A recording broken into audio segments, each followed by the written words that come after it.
జయ శ్రీకృష్ణ.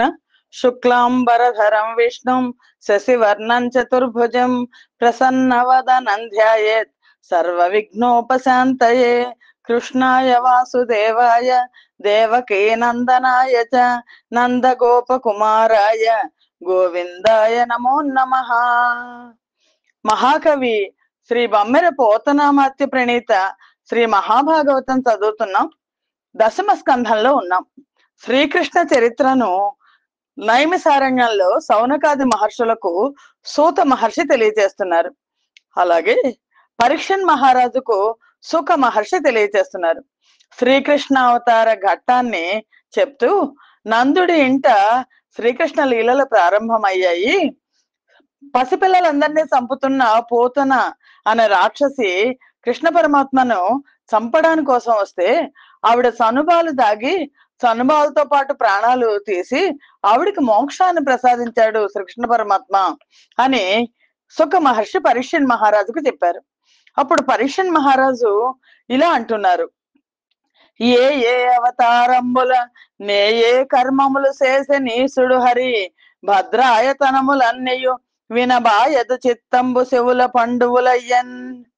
ఉరు సంసార పయోనిధి తరణంబులు బాప పుంజ తరణంబులు శ్రీకరణంబులు ముక్తి సమాచరణంబులు బాలకృష్ణు సంస్మరణంబుల్ అని పరీక్షన్ మహారాజు అడుగుతున్నారు. ఆ సర్వ జగన్నియామకుడైన ఆ శ్రీహరి శ్రీకృష్ణ అవతారంలో ఏ ఏ పనులు చేశారు? అవి అన్ని పనులు కూడా మేలును కలిగిస్తాయి కదా. వినే కొలది మనస్సు ఆ విషయం మీద నుంచి పోవడం లేదు. చెవులకు పండగలాగా ఉంది. బాలకృష్ణుని స్మరించుకుంటూ ఉంటే సంసార దుఃఖం తొలగిపోతుంది. పాపాలు పటాపంచలవుతాయి. సంసార సాగరాన్ని దాటించే ఆ నామస్మరణం కృష్ణ నామస్మరణం చేత లభ్యం అవుతుంది. సకల సంపదలనే కాక ముక్తిని పొందాలన్నా కూడా అదే మార్గం కదా. ఆ తర్వాత బాలకృష్ణుడు ఏమి చేశాడు? దయతో నాకు ఆ విషయాలన్నీ చెప్పాల్సింది అని పరీక్షన్ మహారాజ్ అడిగితే సుఖ మహర్షి ఆ బాలకృష్ణ లీలలను చెప్పడం ప్రారంభించారు. పూతనను వధించిన తర్వాత బాలకృష్ణుడు శకటాసురుణ్ణి వధించడం అది పరీక్షన్ మహారాజుకు సుఖ మహర్షి తెలియజేస్తున్నారు. బాలకొండు దిగిలబడ నేర్చెనని జన్మ నక్షత్రమందొకనాడు నందు పొలతి వేడుక బొర్కు బోయ వ్రేతల జీరి వాదిత్ర గీతారవంబు వెసలగా విప్రులతో కూడా వేద మంత్రంబుల నభిషేచనాదికామాచరించి వారి దీవనలుంది వారికి మొదవుల నన్నంబు జీరలా నడిగినట్టు లిచ్చి బాలు దియ్య మెసగ బానుపు చేర్చి నిదుర పుచ్చి గోప నివహమునకు గోపికలకు పూజ కొమరార చేయుచు జనని కొడుకు మరచ సంభ్రమమున. ఆ బాలకృష్ణుడు పుట్టాడు అని అటు నందుడు మహారాజు కదా గొల్లవ పల్లెలన్నిటికీ కూడా, అలాగే యశోదాదేవి చాలా ఆనందపడిపోతున్నారు.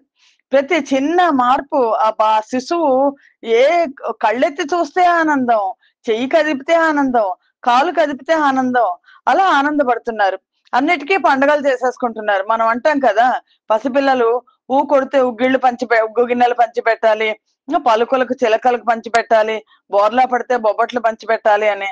అలాగా నందుని భార్య అయిన యశోద బాలుడు బోర్లా పడ్డాడు అని ఒక వేడుకతో ఆ బాలుడు పుట్టిన నక్షత్రం రోజున పొరుగున ఉన్న గోపికలందరినీ పేరంటానికి పిలిచింది ఆవిడ. పిలిచి, ఎందుకంటే ఏది చేసినా సరే పేరంటానికి పిలిచి అందరితోనూ ఆనందం పంచుకుంటోంది ఆవిడ. మంగళవాద్యాలను మోయిస్తుండగా బ్రాహ్మణులందరినీ పిలిచింది. విప్రోత్తముల చేత వేద మంత్రాలతో అభిషేకం చేయించింది పరమాత్మకి. తర్వాత వారి దీవెనలు పొందింది. ఆ బ్రాహ్మణులకు ఆవులు, ధాన్యము, వస్త్రాలు అడిగిన వారికి అడిగినంత లేదనకుండా తృప్తిగా ఇచ్చింది. ఆ పైన చిన్ని కృష్ణుణ్ణి పాను మీద పడుకోబెట్టి నిద్రపుచ్చింది. తర్వాత వీళ్ళందరూ వచ్చారు కదా, ఈ గోపికల సమూహంతో మాట్లాడుతూ గోపికలను చక్కగా ఆదరిస్తూ, అంటే పేరెంటం కదా వాళ్ళందరికీ కూడా పసుపు రాసి బొట్లు పెట్టడం, తాంబూలాలు ఇవ్వడం అన్ని చేస్తోంది. ఈ అమరిపాటు నా సందడిలో యశోదాదేవి బాలకృష్ణుడి విషయం మర్చిపోయింది.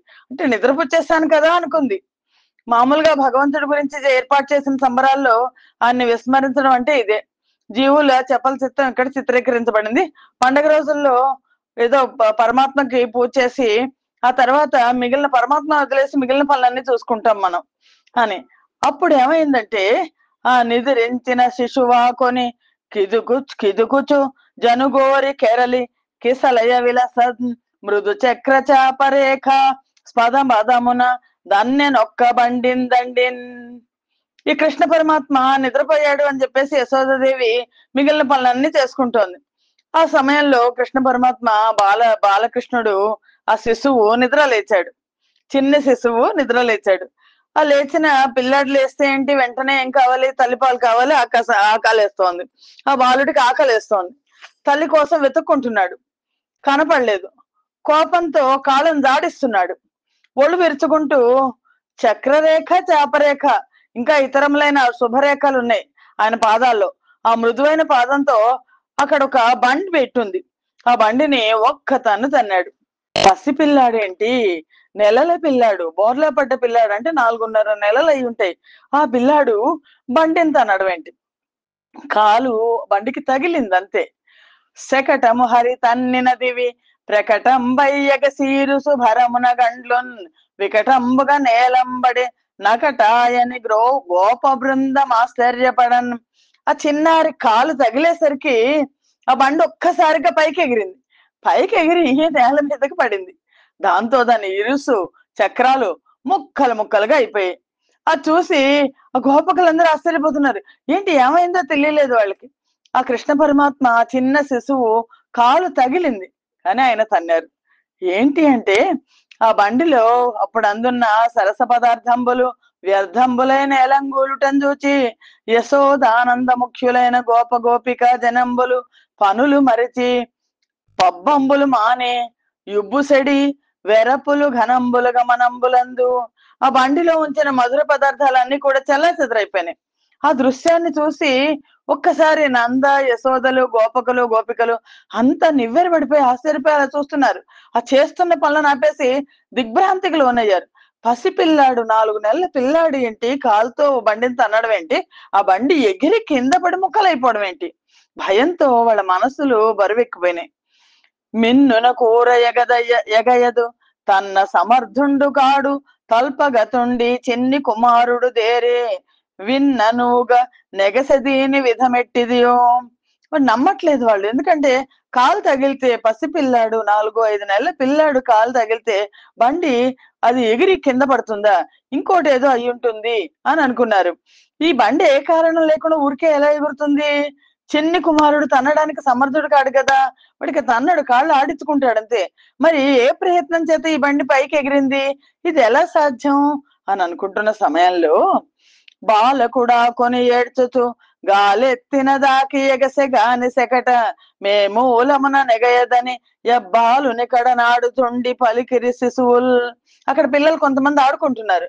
అక్కడ నుండి ఆడుకుంటున్న పిల్లలందరూ ఇలా అన్నారు, మేము చూసాము, ఈ పిల్లవాడు ఆకలితో ఏడుస్తూ కాలెత్తి తన్నాడు, బండి అమాంతంగా గాల్లోకి లేచింది, ఇంతకన్నా మరేం జరగలేదు అన్నారు.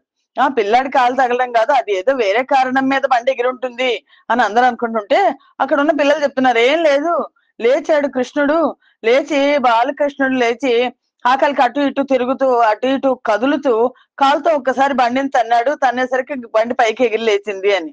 అలా శిశువులు పలికిన మాటలు విని బాలుండెక్కడ బండి ఎక్కడ నభో భాగంబుపై జేట్పడంగాలందన్నుట యొక్క డేల పడుచుల్ గల్లాడి రీజెడ్డు బల్కే లోకంబున నైన చెప్పబడునే ఏ చందమో కాక ఎంచాలా పెంచుతూ వ్రేలు వ్రేతలు ప్రభూతాశ్చర్యులైనందరున్.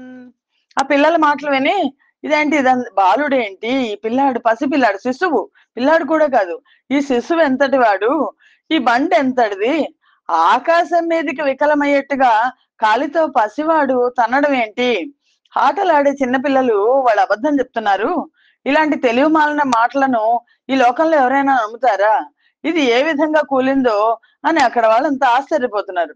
అప్పుడు ఆ బాలుడి ఏడుపు విని యశోద పరిగెత్తుకుంటూ వచ్చింది. అలసితివి గదన్న యాకుంటివి గదన్న మంచి అన్న ఏడ్పు మానుమన్నా సన్నుగుడువుమన్న సంతస పడుమన్న అనుచు జన్ను గుడిపెనర్భ కొనకు.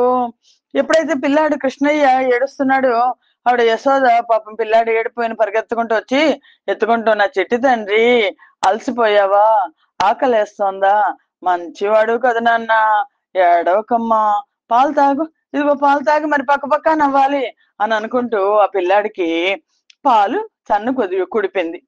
ఆ తర్వాత గోపకులందరూ కూడా ఆ పిల్లాడికి ఏమన్నా బాలగ్రహం ఏమన్నా సోకుంటుందేమో, ఎందుకంటే పిల్లాడు తన్నడం ఏంటి, బండి విరగడం ఏంటి, బాలగృహం సోకుంటుందేమో అని అనుమానించారు.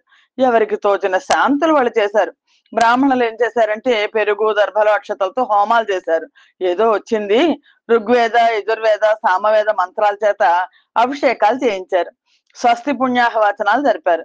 తర్వాత నందుడు చిన్నపిల్లాడికి అభ్యుదయం కలగాలని అలంకరించిన పాడి ఆవులను విద్వాంసులకు దానం చేసి మళ్ళా వాళ్ళ ఆశీర్వాదాలు పరిగ్రహించి సంతోషపడ్డాడు అని సుఖయోగి ఇలా చెప్తున్నారు. మనకు కూడా అనిపిస్తుంది కదా బాలుడేంటి అని.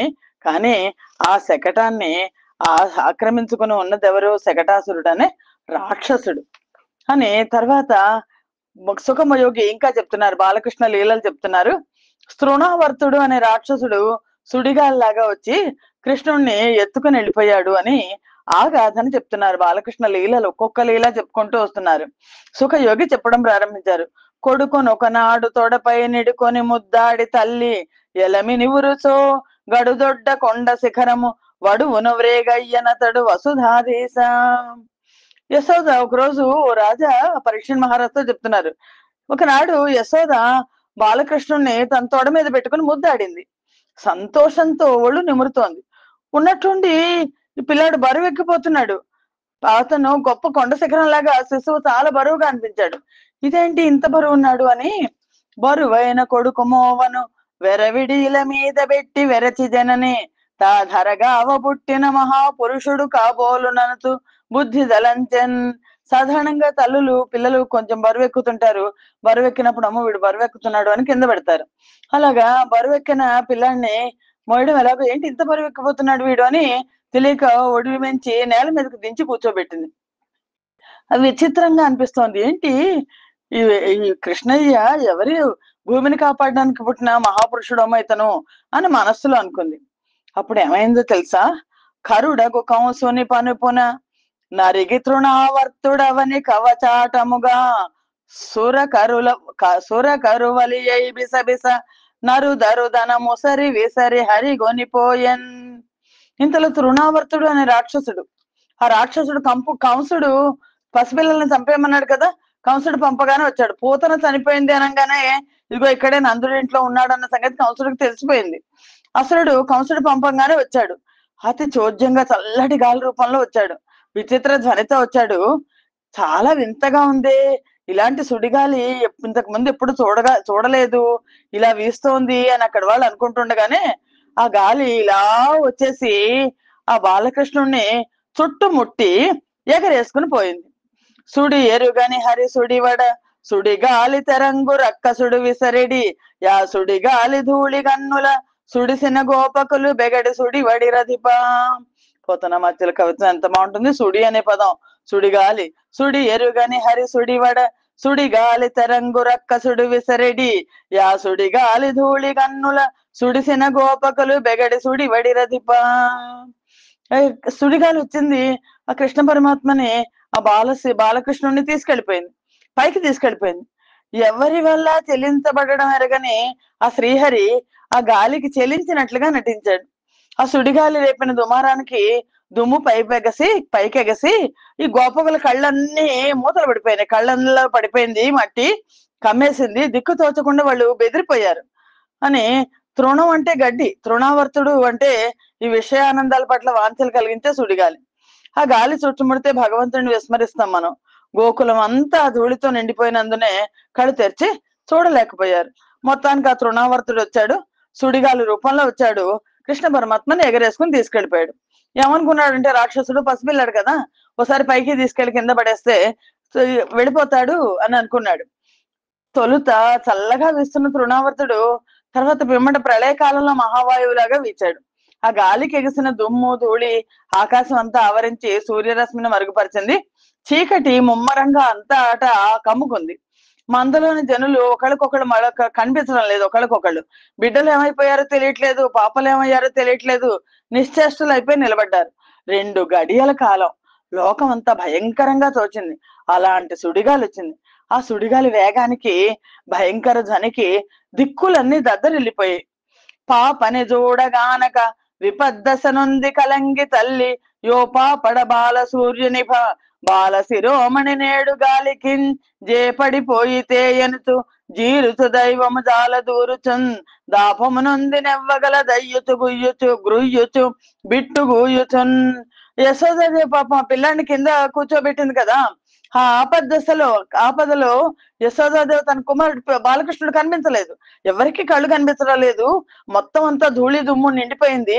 నాయనా, బాలసూర్యుడిలాగా ప్రకాశించే బాలక శ్రేష్ఠుడా, నేడు నువ్వు ఈ పాపపు గాల్లో చిక్కుబడిపోయావా? ఎక్కడున్నావా? ఓ దైవమా, నన్ను నా బిడ్డను దూరం చేశావని దైవాన్ని దూషిస్తూ ఏడ్చేస్తోంది ఆవిడ. మిక్కిలి పరితాపం చెందసాగింది. అధికమైన విచారం చేత, శోకంతో, దిక్కుతోచని స్థితిలో కన్నీరు మున్నీరు అయిపోతోంది ఆవిడ.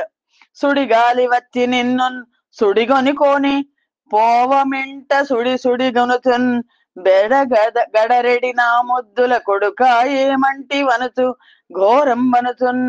ఇదేంటి, సుడిగాలి వచ్చి నిన్ను చుట్టూ ఎత్తుకుని ఎగరేసుకుపోయింది, ఆ గాల్లో అలమటించి ఎంత దుఃఖిస్తున్నావో కదా, నా ముద్దుల తండ్రి, ఇదెంత ఘోరం రా అని ఏడుస్తోంది ఆవిడ.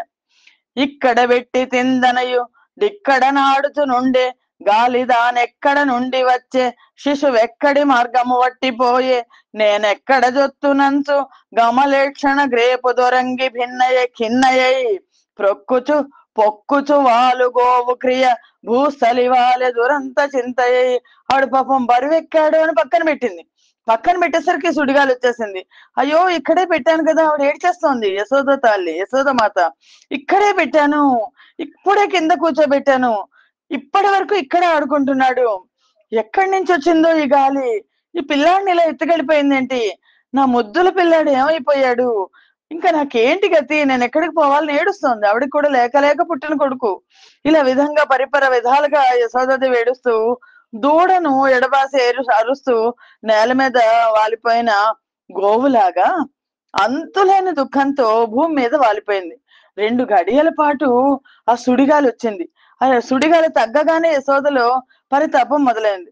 అని ఎప్పుడైతే ఆవిడ అలా ఏడుస్తోందో, పాపనికై ఇటు ఒగిలెడి యా పాపని తల్లి చూచి యారట పడుచున్ గోపాల సతులు బాష్పజల పూరిత నయనలైరి యార్తింబడుచున్. ఆవిడ యశోదాదేవి ఏడుస్తోంది.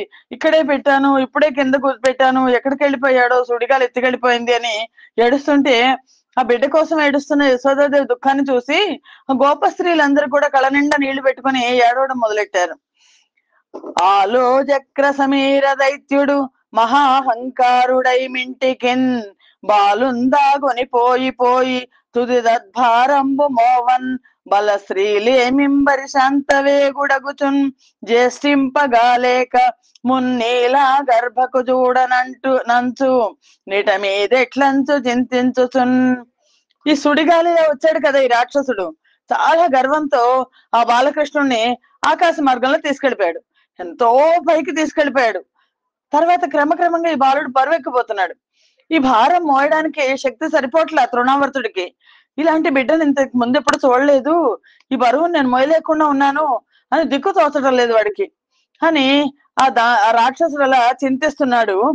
బాలద్విరద కరంబుల బోలెడు కరములను ధనుజు బొండుగ బిగియన్ గీలించి వ్రేల బడియను బాలకుడు ఒక కొండ భంగి బరువయ్యదిప. ఆ విధంగా చింతిస్తున్న తృణావర్తుడు అనే రాక్షసుడి మెడను తన 2 చేతులతో బిగించాడు.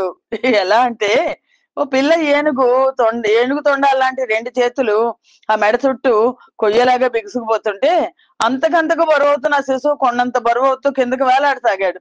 ఈ తృణావర్తుడి మెడ పట్టుకున్నాడు కృష్ణుడు. ఆ కృష్ణుడు బరువు మొయ్యలేక ఆ తృణావర్తుడు కూడా వేలాడిపోతున్నాడు. వాడి మెడనేమో కృష్ణుడు పట్టుకున్నాడు. ఇంకా ఈ పిల్లాడి కిందికి లాగేస్తున్నాడు ఆ తృణావర్తుడిని. ఒక కొండంత బరువు అవుతూ కిందకు వేలాడుతున్నాడు. మెడ బిగియ పట్టుకొని దిగబడి ఎడి బాలకుని చేత బర్వతని భుచే విడివడ జాలక వాడురి బడి బెగడేడు ఖగము భంగి భయమున్ పొందెన్. ఆ తృణావర్తుడు మెడని కాస్త ఈ బాలకృష్ణుడు పట్టుకున్నాడు, కిందికి లాగేస్తున్నాడు. వాడేమో పైకి తీసుకెళ్ళలేకపోతున్నాడు. శిశువేమో చాలా బరువైపోయాడు. మెడను బిగువుగా పట్టుకుని వేలాడుతూ కొండలా ఉన్నాడు. కృష్ణుణ్ణి విడిపించుకోలేక వలలో చిక్కుకొని సంకట పడుతున్న పక్షిలాగా ఆ రాక్షసుడు గిలగిలగిలగిలా కొట్టుకుంటున్నాడు. హరికరతల పీడనమున బరవసుడై రాల మీద భగ్నాంగకుడై సురవైరి భటుడు గూలెను బురభంజను కోలగూలు పురముంబోలెన్. ఆ పసివాడి చేతుల రాపిడికి తట్టుకోలేక చివరికి శరీరం స్వాధీనం తప్పింది. ఆ రాక్షసుడు కిందన్న పెద్ద రాళ్ళగుట్ట మీద పడిపోయాడు. శివుడి పాశుపతాస్త్రం చేత నేలకూలిన త్రిపురాసురునిలాగా ఆ దేవతల శత్రువైన ఆ కంసుడి అనుచరుడు నేలకూలాడు. ఈవిడ యశోదాదేవి ఏడుస్తోంది, గోపకాంతలందరూ ఏడుస్తోంది. ఒక్కసారి వాళ్ళు చూసేసరికి కృష్ణుడు నేల మీద ఉన్నాడు, దాంతో పాటు రాక్షసుడు ఉన్నాడు. గోపకాంతలు పరిగెత్తుకుంటూ ఏడుపులు మానేసి పరుగున ముందుకు కదిలారు. ఆ రాక్షసుడు రొమ్మ మీద మురిపంగా ఆడుకుంటున్నాడు శ్రీకృష్ణయ్య, చిన్న కృష్ణయ్య. ఈ ఎక్కి తెచ్చుకున్నారు. వెంటనే దుఃఖిస్తున్న తల్లి యశోదకు తీసుకొచ్చి అందించారు. చిత్రంగా ఆ సమయంలో చిన్న కృష్ణయ్య ఏమాత్రం బరువు లేడు, తేలిగ్గా ఉన్నాడు. గోపికలు అందరూ కూడా వాళ్ళలో వాళ్ళు ఇలా అనుకుంటున్నారు. రక్షణము లేక సాధుడు రక్షితుడకు సమత చేసి రాయుడులందున్ రక్షణములు వేయగలిగిన శిక్షితుడకు కలుడు పాప చిత్తుండగుటన్. రక్షణ లేకపోయినా మంచివాడు ఆపదలు కలిగిన సమయంలో రక్షించబడతాడు కదా. అదే దుష్టుడైతే 1000 రక్షణలున్నా తన పాప సంకల్పాల వల్ల శిక్షకు గురవుతాడు అని వాళ్ళందరూ అనుకుంటున్నారు. గత జన్మంబులనేమి నోచితిమో యాగ శ్రేణులేమేమి చేసితిమో ఎవ్వరికేమి వెట్టితిమో ఏ చింతారతింబొద్దు బుచ్చితమో సత్యములేమి పలికితమో ఏ సిద్ధ ప్రదేశంబు ద్రొక్కితిమో ఇప్పుడు చూడగంటిమిచటన్ కృష్ణార్భకున్ నిర్భయున్. అమ్మయ్య, చిన్ని కృష్ణుడు దొరికాడు. గత జన్మల్లో మనం ఏ నోములు చేసామో, ఏ యాగాలు చేసామో, ఏ యజ్ఞాలు చేసామో, ఏ నోములు చేసామో, ఏ వ్రతాలు చేసామో, ఎవరికి ఏం దానాలు చేశామో, ఏ మంచి విషయాలు మాట్లాడుకున్నామో, ఏం సత్యవాక్యాలు పలికామో, ఏ సిద్ధ పురుషులను నడయాడిన ప్రదేశాలను ఎన్ని దర్శించామో, వాటి ఫలితంగా ఇప్పుడు చాలా అర్భకుడు ఈ బాలకృష్ణుడిని అంత సుడిగాలు ఎత్తికెళ్ళిపోయిన వాడు మళ్ళీ కింద పడిపోయాడు చూడగలుగుతున్నాం అని ఈ విధంగా గొల్లలందరూ అనుకున్నారు. కానీ నందుడికి మాత్రం పిల్లాడు దొరికాడు అని కంటే వసుదేవుడు చెప్పిన మాటలు గుర్తొచ్చాయి. వసుదేవుడు చెప్పాడు కదా, చాలా ఆపదలు వస్తాయి, జాగ్రత్తగా ఉండు, పిల్లాడిని బాగా చూసుకో అని చెప్పాడు కదా అని. అందుకని నందుడు భయపడ్డాడు. జననాథ యొక్క నాడు చన్ను చేపిన తల్లి చిన్ని ముద్రుల కృష్ణు చేరదిగిచి ఎత్తి పెందొడలపై నిడికొని ముద్దాడి చన్నిచ్చి నిమ్మోము సక్కని విరి ఎల్లని నగవుతో నావులించిన బాలు వదన గహ్వరమున వారి నిధులు దిశలు భూమి యువన ద్వీప శైలంబులు నేరులు గాలియు నినుడు శశియు దహనుడు ఆకసంబు దారలు గ్రహములు నఖిల లోకములు జరాచరంబు లైన భూత గణములన్నిటి నుండుట చూచి కన్ను మోడ్చి చోద్యపడియే. ఆ బాలకృష్ణ లీలలు ఏమని వర్ణించగలను అని ఆ సుఖ మహర్షి పరీక్షణ్ మహారాజుతో చెప్తున్నారు. ఒకరోజు యశోద ఈ ముద్దుల కృష్ణుణ్ణి దగ్గరికి తీసుకుని ఒళ్ళో కూర్చోబెట్టుకుని ముద్దాడుతోంది. పాలు తాగించింది, ప్రేమతో ముఖాన్ని నిమురుతోంది. ఇంతలో ఈ బాలుడు చిన్న కృష్ణయ్య నవ్వుతూ నిద్ర వస్తున్నట్టు బాగా ఆవలించాడు. అప్పుడు ఆ నోరు గుహద్వారం లాగా తోచింది. ఆవిడ ఆ నోటి వైపు చూస్తూ ఉండిపోయింది. అందులో సముద్రాలు, దిక్కులు, నేల, అడవులు, దీవులు, కొండలు, నదులు, గాలి, సూర్యుడు, చంద్రుడు, అగ్ని, ఆకాశం, నక్షత్రాలు, గ్రహాలు, లోకాలు, తిరిగేవి తిరగనివి అన్ని మొత్తం ప్రాణికోటి అంతా కోటాను కోట్ల సమూహం అన్ని ఆవిడకి ఆ బాలకృష్ణుని నోట్లో కనిపించాయి. ఆవిడ కన్నులు అరమోడ్పులు చేసేసి నివ్వెరపోయింది. సమస్త విశ్వము తన యందు ఉన్నది, కానీ తాను విశ్వానికి పరిమితమైన వాడిని కాను అనే సత్యాన్ని ఆ యశోదామాతకు చూపించారు కృష్ణ పరమాత్మ. మనకి కథల్లో బాలకృష్ణుడి కథల్లో ఏం చెప్తారంటే, మట్టి తిన్నాడు నోరు చూపించు అంది అని. ఆవిడ మట్టి తినడం నోరు చూపించడం ఏం లేదు. ఒళ్ళు పెట్టుకొని ముద్దులాడుతుంటే ఆ నోరు తెరిచి చూపించాడు. నోట్లో సమస్త విశ్వం ఉంది అని ఆవిడికి ఆ నేను విశ్వమయుణ్ణి అన్న సంగతి యశోదకి చెప్పాడు. కానీ మళ్ళా మాయ కప్పేస్తుంది కదా. అంతనొక్కనాడు వసుదేవు పంపున యాదవ పురోహితుండైన గర్గుండు మందకుంజను దెంచిన నందుండతని గనుంగొని లేచి నిలచి కృతాంజలి అయి. ఒకరోజు ఏమైందో తెలుసా? సుఖమహర్షి పరీక్షన్ మహారాజుకు చెప్తున్నారు. ఒకరోజు యాదవ పురోహితుడు గర్గుడు, వసుదేవుడు పురోహితుడు, ఆ వసుదేవుడు పంపించాడు, నా పిల్లలు అక్కడ ఉన్నారు, వాళ్ళకి పేర్లు పెట్టాలి, మీరు వెళ్ళండి అని. అప్పుడు ఆ పంపిస్తే రేపల్లెకి వచ్చాడు. ఆయన చూసి నందుడికి తెలుసు కదా వసుదేవుడు పంపించాడని, లేచి నుంచుని నమస్కారం చేశాడు.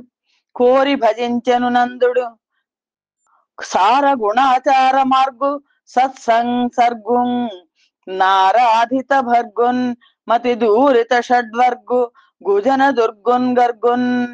ఆ గర్గమహాముని రాగానే ఆయన మంచి గుణాలు, నడవడిక, సత్పురుష సాంగత్యం కలిగిన వాడు.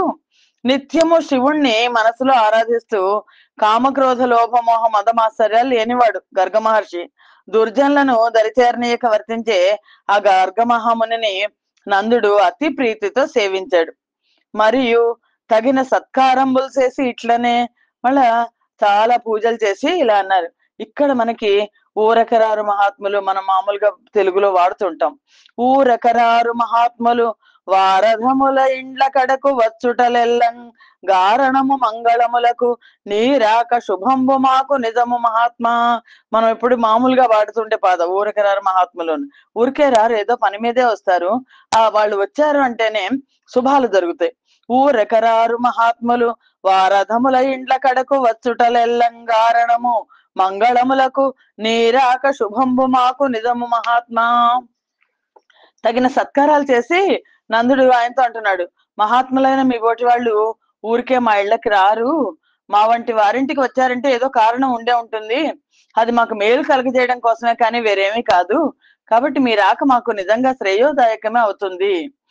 జ్యోతిష్ శాస్త్రులకెల్లమేటరివి తేజోమూర్తి వాశాంత విఖ్యాత స్ఫూర్తివి బ్రహ్మబోధనుడ వాకర్ణింపు నా పల్కు నిర్ణీతుండైన గురుండు మానవులకు విప్రోత్తముండండ్రు నీ చాతుర్యంబున నీ కుమారులకు సంస్కారంబు గావింపవే.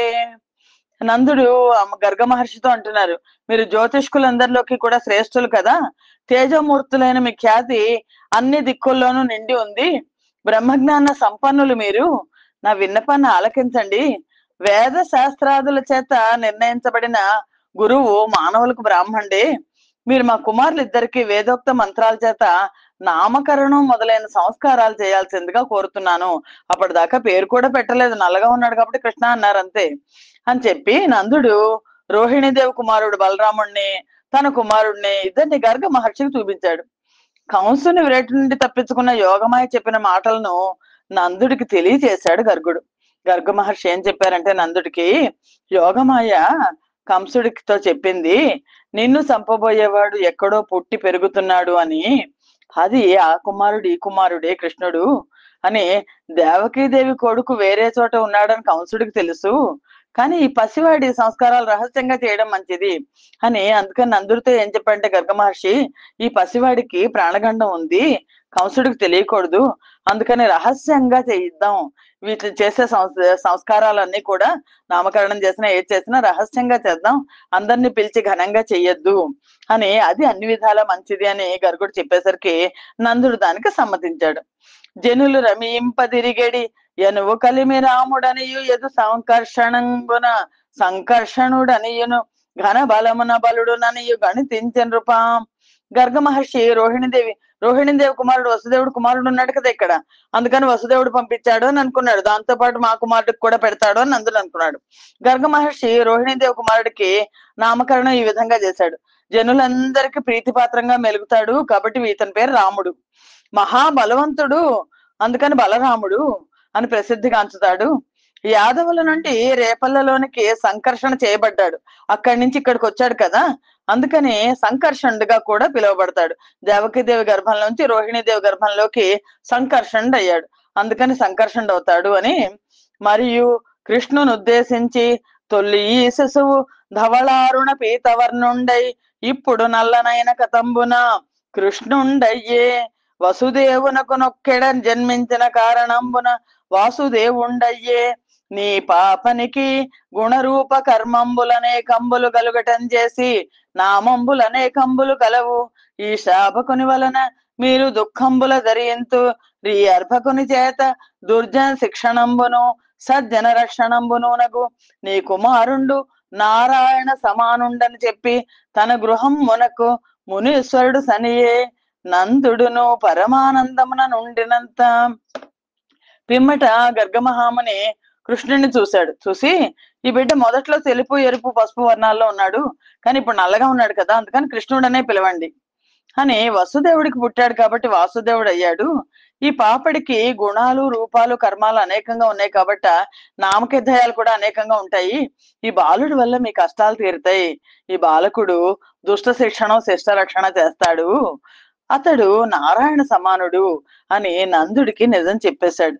ఆ మునీశ్వరుడు అది చెప్పి స్వగృహానికి వెళ్ళిపోయాడు. ఇతను వసుదేవుడి కొడుకు అని చెప్పాడు. నందుడికి అర్థమైంది, కానీ ఆయన ఎవరికి చెప్పలేదు. ఈ మునీశ్వరుడు తన కుమారుడు గురించి మంచి మాటలు చెప్పినందుకు నందుడు చాలా ఆనందించాడు, తను పెంచుకుంటున్నాడు కదా అని.